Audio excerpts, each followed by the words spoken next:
Welcome to the Popcorn Talk Network, for the online broadcast network that features movie discussion, news, and interviews. Press 1. Popcorn Talk. We talk movies.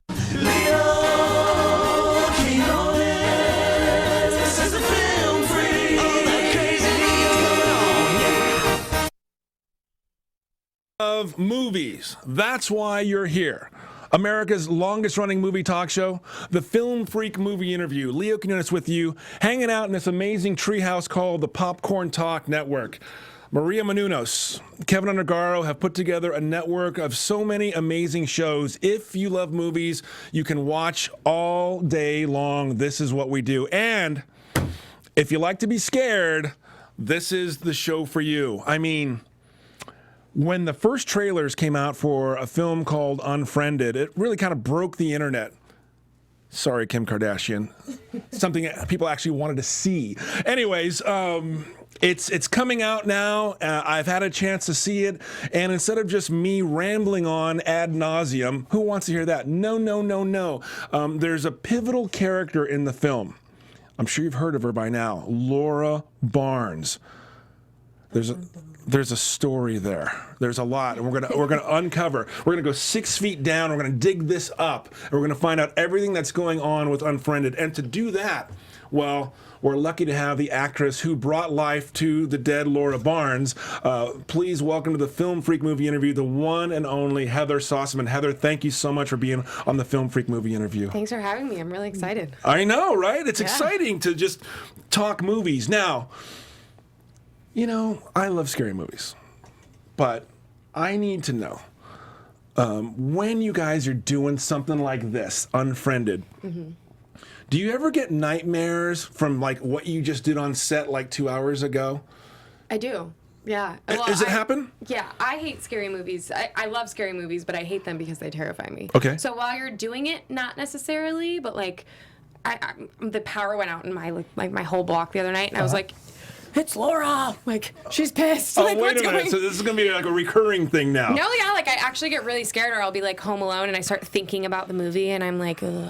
Like, you know, I definitely get scared, but I'm a huge scaredy cat. So. Well, it's not narrowcasting; it's broadcasting. Let's get it out there. Unfriended. Give me a synopsis in your own words of what the movie's about. So, Unfriended is. The most unique thing about it, first of all, is that it all takes place from the point of view of one character's computer screen, and that's Shelley Hennig, who plays Blair in the movie. And you're watching basically her journey on this Skype call with her friends, and an unexpected user joins the call and basically wants somebody to admit who posted a really cruel video about one of their classmates, which is Laura, that led her to kill herself the year before. So it kind of just goes off in this game of who did what, and it all just unfolds right there on a Skype call, which is really, really cool. Let's talk about you getting the role. Was it ulcer time? Was it an easy grab? Were you always Laura Barnes? Because sometimes when you read for a movie, they switch the roles around. Tell me about your first read. Let's get into pre-filming.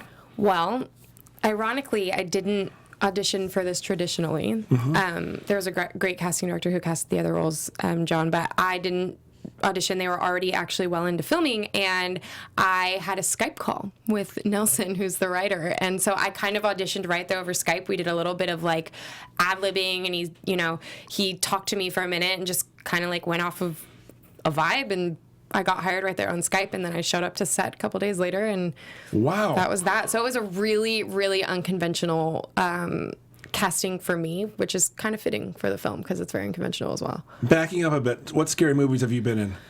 I just did a film called Desecrated with Haley Duff and a lot of really awesome actors in That's that That's movie. a great title. Yeah, Desecrated. Yes. I mean, whoa. Yeah. Is that straight horror? It is. Yeah? Yeah, it's okay. like And then previously? Let's see. No, that's okay. I'm sure I'm forgetting something. But Okay. yes, I've done horror films, but Desecrated was the most recent. What I'm getting at is, does the script? Did you have the opportunity to read it before? I did. Before you got the part. I did, yes. And does it play good, or does it like I have to kind of figure out how they're going to do this, or did it scare the crap out of you? It really scared me, and also the original script was a lot different than what's in theaters now. A lot's been changed. Tell me about some of the changes. Well, one of the major changes is Laura Barnes. When I got hired on to be Laura Barnes, she was a bully that gets bullied and is led to kill herself, and then some mysterious entity is who takes over the computer. So the evolution of Laura kind of becoming the villain really happened like over the last year. I would get called in for ADR, and they'd be like, "Oh, by the way, like ADR." Let's tell everyone what that is. It's where you like voice things over. So if you put your voice back on the film and post what they missed or whatever. Right. I actually don't know what it stands for. Stephen, producer Stephen, is audio dialogue.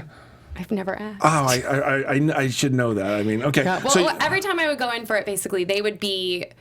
The guys that made this film, that are behind this film, are so incredible because they just got obsessed with it and, like, making the story better every time. So every time I went in, Laura was a little bit of a bigger role, and they'd be like, so now we think Laura's going to be the villain. And, you know, I would get really excited. I was like, this is so cool. Like, I've never got to be the villain. So I would do, like, you know, like the creepy calls and things that happen in the film. I don't want to give too much away for those that haven't seen it, but all caps texts that are terrifying. It really was that you? Evolved. You did really good work there. Thank you. I typed a lot of typing. So it really is. It's five friends. Can you briefly describe who they are? Who these the people are that we see most of the time on the screen? Yeah. Well, you have, like I said, Shelley, who's Blair, and Blair is kind of the good girl, and also used to be best friends and childhood friends with Laura. They kind of grew up together, and then that typical story of kids in high school who grow apart, and Laura was a little bit of a mean girl, but they were all still friends, if not frenemies, I guess you would say. And then there's Laura's boyfriend, Mitch, who, you know, they're a really cute little couple, but things come out about them throughout the movie. And then you have, sorry, I'm like thinking Adam? of their real names. There's Adam, I'm thinking their real names, who's Will Peltz, and he is kind of that, you know, more popular jock kind of guy with not very much consideration for other people's feelings. Like, try to think of John Mayer with testosterone. Yeah, he has a cool character though, and I remember when I was on set filming something one day, and he was doing one of his scenes, and I was like, man, he is in it. Like, they were awesome. By the way, they were really good. And so good. Was it the blonde? Was her name Jill in the movie? Or no, Jess in the movie. It's Renee Olstead, who's awesome. She was on Secret Life of the American Teenager and a bunch of cool shows. And the tech guy. Yes, who's Ken in the movie. Okay. And then that's all of them, right? No, then there's Courtney Hoverson, who played what's her name in the movie? All I can think of is their real names. The redhead. Right. So what we have now is basically anyone from the age of 3 to 14. They are. This movie, Unfriended, is going to be anyone from like 12 to 25, 26. It's so in the pocket of how everyone communicates now. Did it pick up your game as far as social media and Skype and all that being involved in this film? Yeah. I mean, because they're so entrenched. It's like the sounds are all there. It's crazy. It is, and it's weird when you watch it. You have this experience of like you almost forget what you're watching sometimes. Like you feel like this is exactly what I do when I'm on the computer. You know, she has all of her tabs open. She's running Spotify and changing songs, and it's weird. Next time you sit down on the computer, I don't know if you felt like this, but the next time I sat down after watching it on my computer, I kind of got that like, ooh, that like weird feeling, and then you hear like the Skype ding or the Facebook ding, and you instantly think of the movie. So it stays on your mind, and kind of the creepiness comes in later. I think. I don't have that. I have my mom just barraging me. Oh yeah? No, just kidding. Absolutely. So let's back up to the question. You know, you're on set and you're doing scary stuff. What nightmares do you have? Does she have nightmares? Come on now. I do.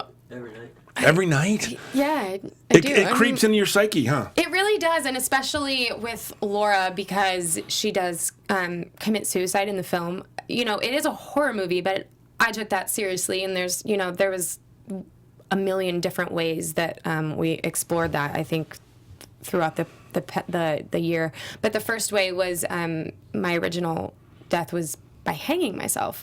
So for me, I really wanted to like make sure that I was in the right mindset, and that like I understood where these people, like, to get in that dark of a place basically is really, It's difficult. It was actually my least favorite thing that I've ever had to film in my entire life. Have you ever witnessed any kind of bullying now that you think back to high school?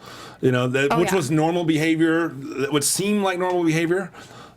Definitely. And I was in that age range where we were just getting MySpace and just getting AOL Instant Messenger when I was in high school. So there wasn't even like a word for cyberbullying. It was just kind of this new thing. And it happened to me a lot. I mean, there was a lot of mean girls in high school. I wasn't necessarily the Laura Barnes, but there was definitely Laura Barnes girls. And what happens is that if there's someone mean, like usually that's the person that ends up getting bullied, and people don't realize that they're bullying because they make this excuse, well, they deserve it, or it hits very close to home in the film, because sometimes you think somebody deserves something and you say, so you join in with everybody else and you think that excuses it, and really it doesn't at all. So it kind of Yeah, it seems to me that you really laid out a beginning, a middle, and an end for Laura Barnes. So I would love to, give me your character study on her, of who she was. You touched on a little bit. She's kind of a bully in the film, but what are the layers to Laura Barnes?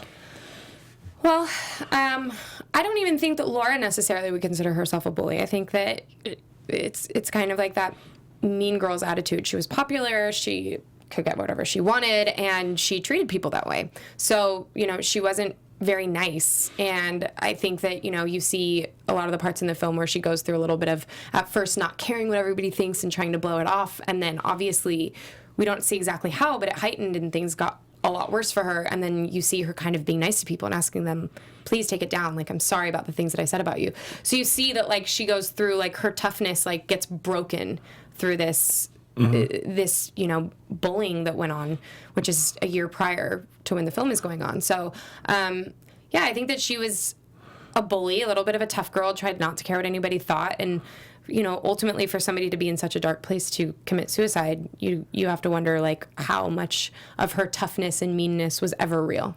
Because, a lot of that might have been to cover something up. So sometimes when somebody's being mean or, bitchy, it's really because there's something else going on underneath, which I know the film touches on a little bit, but you don't really ever find out exactly what it was. But for me, I don't think that anyone is ever a real life Regina George in Mean Girls. When people are acting that way, it's coming from somewhere. And I think, she probably had some childhood problems and some family problems and, some issues with friends. And when people are mean to her, her defense was probably just, I'm going to be mean to everybody. Right. So that nobody can hurt me first. So. Well, Heather, in taking this role, I mean, it just showed how actually brave you were.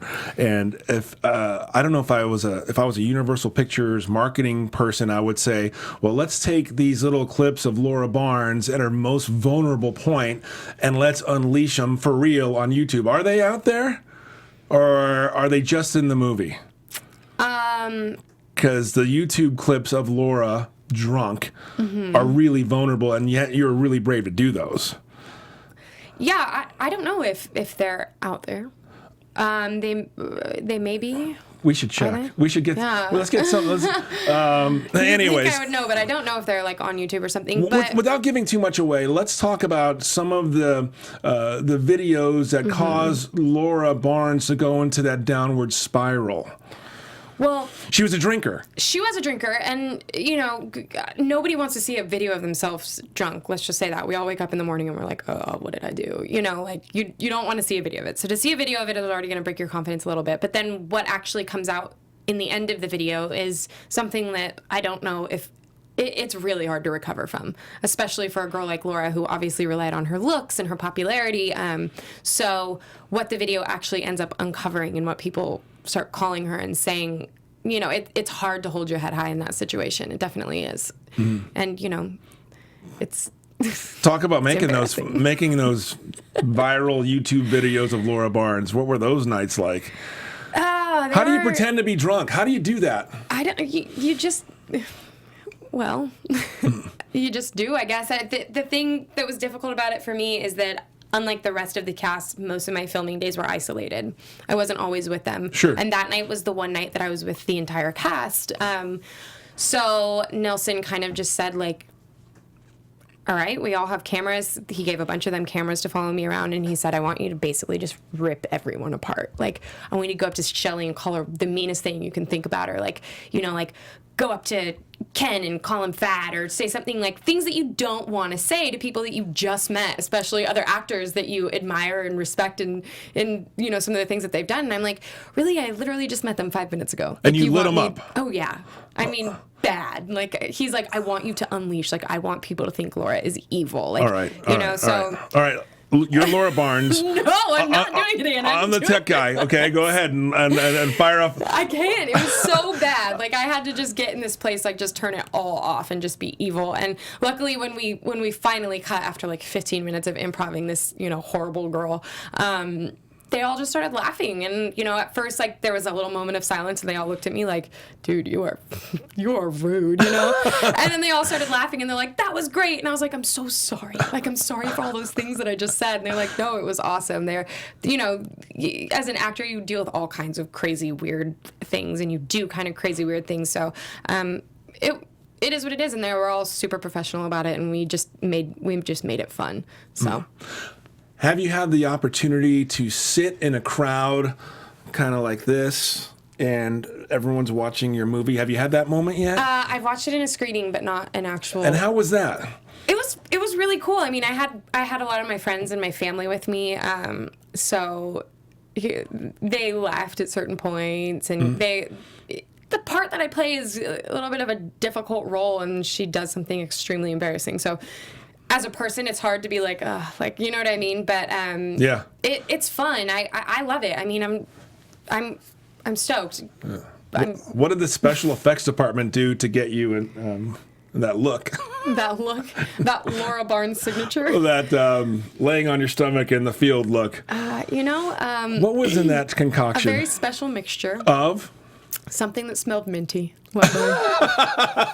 You don't get that in the movie. Yeah, it smelled like mint ice cream, thank God. Okay, good. All right. Wow. Oh, my gosh. Well, again, you have to see Unfriended to really understand, you know, what we are talking about. Yeah. Well, it comes out tomorrow, so. Dead people, spirits, ghosts, paranormal. What's the most scared you can ever recall being in your life, even from a little girl? I definitely know that moment. I decided to be brave and go see The Exorcist in theater with my friends when I was, I think, maybe 13 or 14.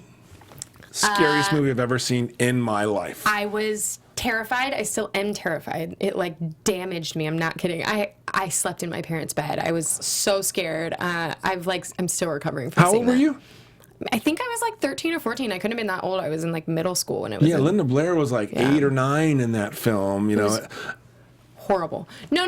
I mean, well, I don't know. It was in theaters at some point. Well, it keeps coming back, like 25th anniversary. I saw it in theaters at some point, and my parents were like, "Why did you do that?" Yeah. I was like, "I'm sorry. It was so bad." Like, it was terrifying, and it's like one of those movies that creeps into you later too, where you're like scared later. You can't just shake it off. So that was in a movie theater. Now I want to see Heather outside of a movie theater. The most scared you've ever been. It was a motorcycle almost hit you, or something scary. What's something scary that's happened in your life? Well, that's hard because I'm a huge scaredy cat. In fact, my husband loves to hide around every corner and scare me. That. He'll like just jump out and scare me, and I'm like, stop doing that. I'll have like a curling iron in my hair, and I'll like burn my face because he'll jump out of the bathtub or something. So got nothing but love for him. I know, we like go back and forth, and I try to scare him. I can't scare anybody. Like, I will try, and like I can't get anybody. All right. But I will jump at like a door creaking. I'm like a huge jumpy scaredy cat. All right, you and your husband, Long Beach area. Yep. My best friend just opened a restaurant in Bixby Knolls, which is kind of like northern Long Beach. I know where that is. It's called the Wyland Brewery. And he said for you two to come in. We're going to check it out. Drop Leo's name and have a nice dinner on me. All right? Yeah, that's awesome. Write that down. It's called the Wyland Brewery. It's on Atlantic Boulevard. Very and cool. Then, I don't know if you're tequila people. Oh, yeah. Okay, Casamigos Tequila. You guys better Uber there, which is a taxi here in Los Angeles. Uber there and Uber back. Order the Casamigos Tequila. It's all on me. Nice. Okay. Thank you. I'm excited. All right. We'll go out and celebrate after we see the movie. Absolutely. You know what I mean? Why not? What's coming up next? NCIS for you? Yes. Tell me about it. I'm doing... Wait. Tell me about the script. The script? The NCIS script that, hey, we want you in an episode. Did you read the whole script, or you just went in and said you read your 1 or 2 page? What do you do? When you audition for it, is that what you're asking? Yeah, you get 1 or 2 pages, and you go in. And I've auditioned for that show a couple times, and I was also on NCIS LA. So we had the same director for this episode, and they're just really nice people. The NCIS crew and cast is probably the nicest show I've ever worked on. They're awesome. Okay. So. Yeah, I've auditioned for a couple roles, and then I auditioned for this one, and I got it. So Reese Witherspoon told me one time her most humiliating audition moment was when she was doing her craft, and the director who she was auditioning for was texting somebody. Do you have a humiliating audition moment where you're like, oh? Yeah, actually, I don't know if I've ever told you this. I did it was like a chemistry read, I guess. They were doing mix and matches of different actors. That's tough dialogue, chemistry stuff. Yeah, so we, you go in there and you do the same scene with 2 or 3 different actors, and it's fun because it's different every time with the different person. Well, it was actually for a horror movie, and it's a terrifying horror movie. I won't say which one. But I was in there with another guy, and he came in, and he was kind of like a hipster. He had a bunch of holes in his pants and stuff. And there's a point in the movie where in the scene where we both kind of like crouched down and we're hovering and really scared. And he wasn't wearing underwear. So his twig and berries? His ball popped out? Pants, and he just like went with it. And I was like, it like just completely threw me. I was like, I can't keep acting right now. Your ball is right there. It was really bad. And the casting director saw me later, and she was like, "Are you okay?" And I was like, "No." He didn't even acknowledge it. Like, he must have felt a draft or something. But that was... My God, please tell me he was cleanly shaven. I tried not to I didn't get my binoculars out or anything, but I feel like I was way more embarrassed than him. Like, I was like, oh my God, like, get me out of this room. What happened to that take? What happened to your character in that moment? It wasn't... We were like, a horror movie hiding behind something, and the killer was on his way to axe us up. So it was like it was a dramatic scene. Like, I was teary and scared, and it just like completely took me out of it. And there's nothing more embarrassing than when you're in the middle of a scene and you just like pop out of it and you like can't get back in it because you just feel like, oh God, first of all, they think I suck, and second of all, there's a ball right there. Like, you just don't know what to do. It's like so bad. There's a ball right there. It was just like the worst, and I was so embarrassed after. I was like embarrassed for him, for myself. Like, it was just awful. Did he even know? Would you know? Like, is there any way that you could not know? I don't know. Those jeans were pretty tight, and it looked uncomfortable. Oh my God. Well, I think you got out of that relatively unscathed. Yeah, well, I didn't get the role. Okay. So. Yeah, well, you know what? You didn't show enough body parts. Exactly. That's how he nailed it. It's like, was it a female director? No. All right. All right. Well, listen, Unfriended is at Unfriended Movie on Twitter, at Heather Sossaman. Yep. And you can tweet us anytime at Movie Interview. Thank you so much, Laura Barnes. Thank you. Do you ever feel like you're knocking on doors when you make a movie like this that you're not supposed to be knocking on? Yes. Really? Yes, I get really scared. Yes. I did an earthquake movie one time, and there was 3 earthquake movies while we were filming, and I was like, we're done. Like, we're done. We're all gonna die. Meanwhile, you have to like pretend you're hanging off a cliff from, yeah, definitely. Will you come back here? Yes. Yes. Absolutely. All right. This is where we talk about movies. Thank you so much, Heather Sossaman. Thank you so much. And have a great time at the Wyland Brewery. Thank you. I will. That's awesome. We're excited. Uber, right? Uber. Okay, good. Thank you, producer Steven. We'll see you next time. Thank you, Maria Menounos, Kevin Undergaro, the Film Freak Movie Interview. And thank you, guys. Go see Unfriended. It really is clever, good, and scary. Cheers.